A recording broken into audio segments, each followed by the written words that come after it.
గాలిలో తేమ ఉంటేనే ఆయిల్ పామ్ పండుతుంది. సత్తుపల్లి ఖమ్మం జిల్లా, కొత్తగూడెం జిల్లా సముద్రానికి 150 కిలోమీటర్ల దూరంలో ఉంది కనుక అక్కడ గాలిలో తేమ శాతం ఉండి అద్భుతమైన పంట పండుతుంది.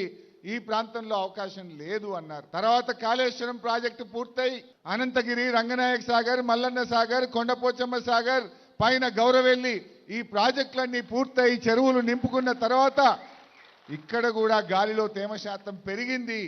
అప్పుడు మళ్ళీ 2021లో Indian Institute of Oil Palm Research సైంటిస్టులను పిలిస్తే మీ ప్రాంతంలో ఇప్పుడు గాలిలో తేమ శాతం పెరిగింది. వాగుల్లో చెక్ డ్యాములు కట్టారు, చెరువులు నింపారు, పెద్ద పెద్ద రిజర్వాయర్లు వచ్చినాయి.